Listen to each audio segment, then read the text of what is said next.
الرحمن الرحيم الحمد لله رب العالمين والصلاة والسلام على سيدنا ومولانا محمد وعلى آله وصحبه وأزواجه وذريته أجمعين. اللهم أرنا الحق حقا اللهم أرنا الحق حقا وارزقنا اتباعه وأرنا الباطل باطلا وارزقنا اجتنابه. اللهم أرنا حقائق الأشياء كما هي. اللهم أرنا حقائق الأشياء كما هي. ربنا زدنا علما وعملا وإخلاصا يا رب العالمين. اللهم فرج عنا وعن إخواننا في غزة. نفس كربنا وكربهم، ثبت أقدامنا وأقدامهم، والطف بنا وبهم يا أرحم الراحمين. اللهم انصر أولياءك في غزة وانصرهم على عدوك وعدوهم إنك على كل شيء قدير. وصلى وسلم على سيدنا محمد وآله وأصحابه وأزواجه وذريته أجمعين. Okay. So we're going to start from here today, and neither of these approaches. So the two approaches to political economic theory we discussed last time, and the two approaches were about the political economy, the nature of economics, as well as the relationship between politics and economics. So in the first approach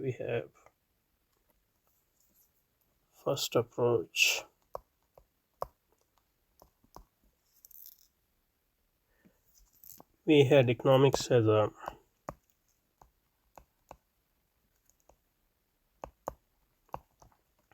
natural science.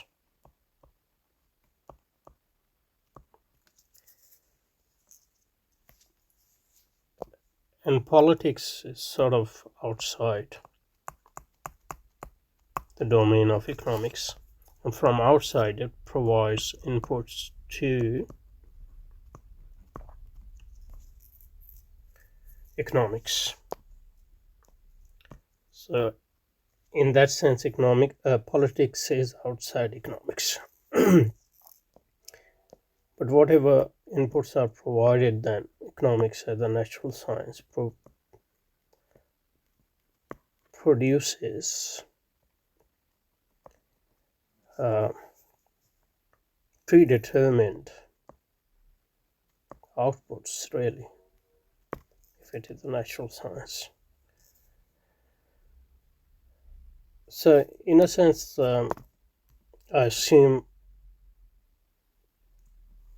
that the performance here will indirectly affect politics, and in the long run I would assume that politics will be determined by economics, albeit indirectly, not directly.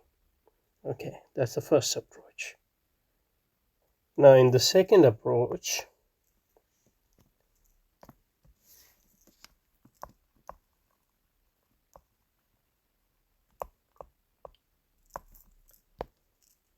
economics is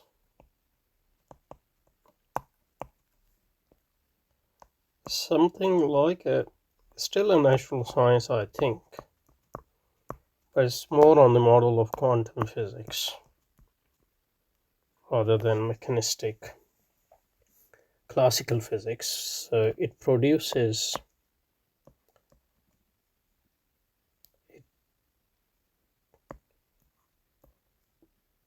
it determines possibilities.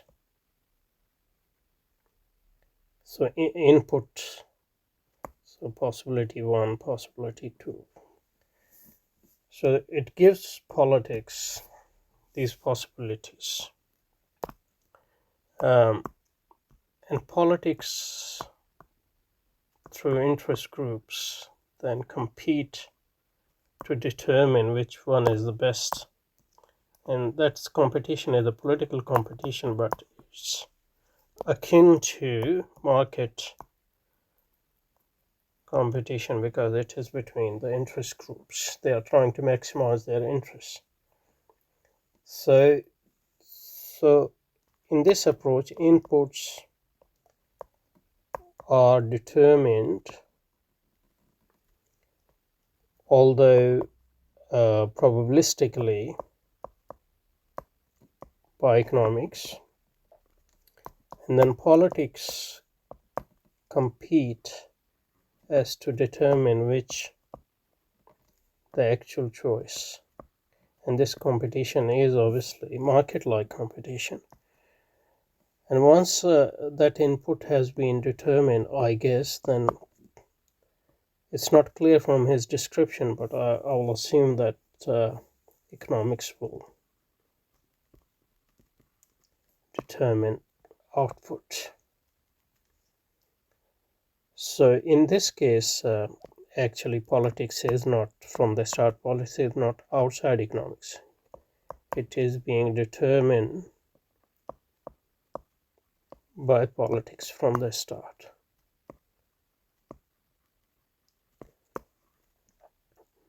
So politics, economics has already penetrated into politics, in the sense that politics is a competition between interest groups.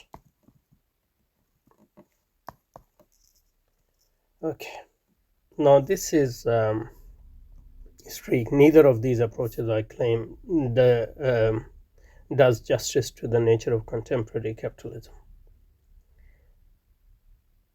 as it exists. So this is not a conceptual critique, I guess. It's the factual critique in that sense. If only because the borderlines between capitalist society and capitalist economy is not as fixed as they assume. The first approach assumes that, at least at the start, politics is outside economics. The second one, economics is, in a sense, determining, but not deterministically, the political outcomes. So between capitalist society and capitalist economy is not fixed as they assume, and indeed is subject to continuous contestation. The boundaries between. So that's the start of the streak's critique of these two approaches. So for him,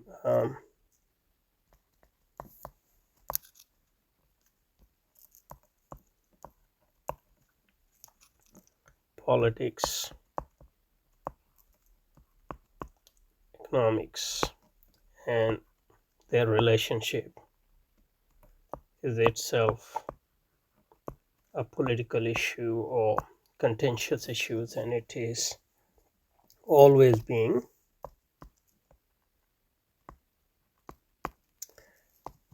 challenged and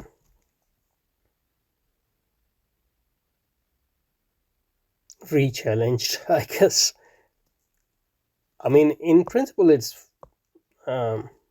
seems correct, but as we know, as capitalism matures,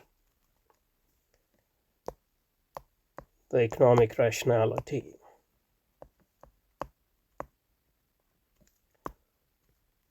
overwhelms politics, and politics becomes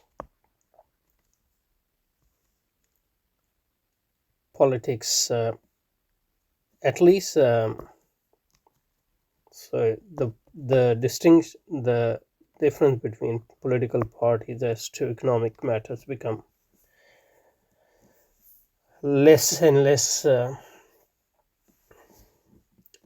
and the economic issues, economic policy is predetermined by experts and technocratic elite, which is, and especially by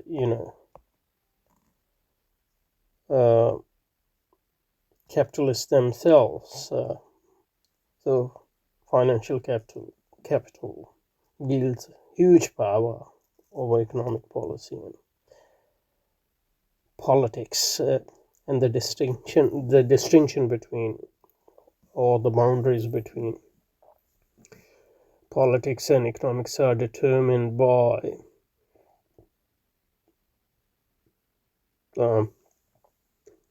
capitalists themselves.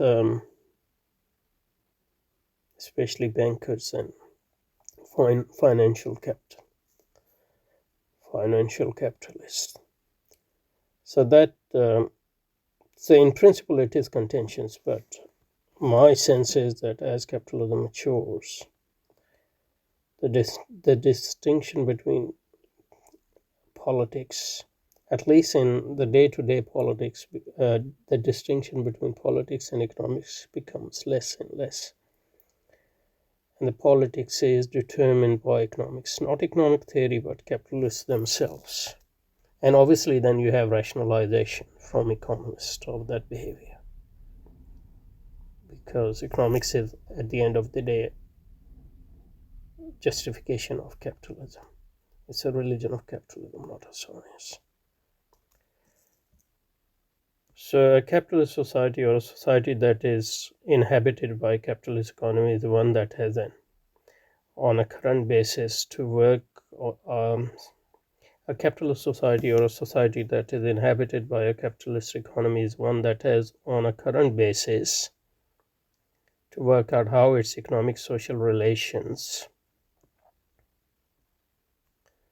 its specific relations of production and exchange, are to connect to and interact with non-economic relations. This is so in particular because, as suggested, the former happen to have an inherent tendency to expand into and become dominant relative to the social context. Yeah. So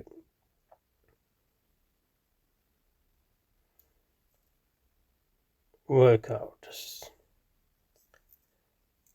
But as I said, as capitalism matures, the economic relations overwhelm social relations and politics. For this reason alone, capitalism must be studied not as a static and timeless ideal type. That's true of an economic system that exists outside of or apart from society, but a historical social order that is precisely about the relationship between social and economic, a social order that come to its own in the Western Europe in the early 19th century, has continuously been evolving since. So that's important. I mean, we make ideal types, obviously, for our own, in order to understand the actual historical reality. But ideal types don't exist in reality. The reality is more messy. So capitalism is a historical social order, as he says, which is based on accumulation, the idea of accumulation for the sake of accumulation as the overwhelming and overriding rationality. And as this historical social order develops and matures,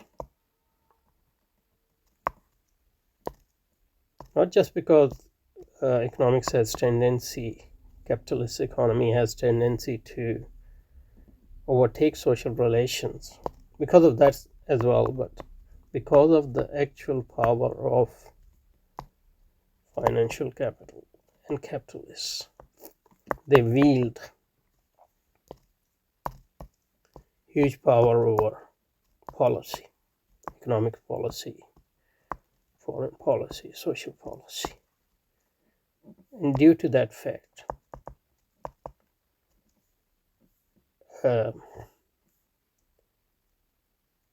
economics overwhelms politics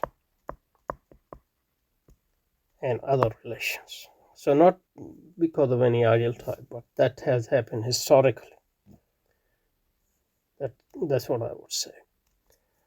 So seen in this way, what is represented by economic theory, which is a justification really of the historical reality, as a technical arrangement for economic convenience, or as a causal structure of variable properties more or less suitable for expert control, can be recognized as socially and historically constructed dynamic complex of institutional constraints and opportunities, expectations, rights, resources, and powers with far-reaching ramification into the surrounding society.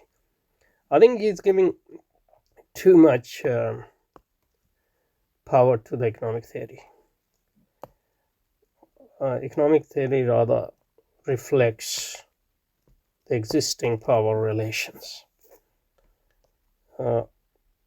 So I think economic theory has more subservient role to actual power of existing capitalist constellations in a society. Its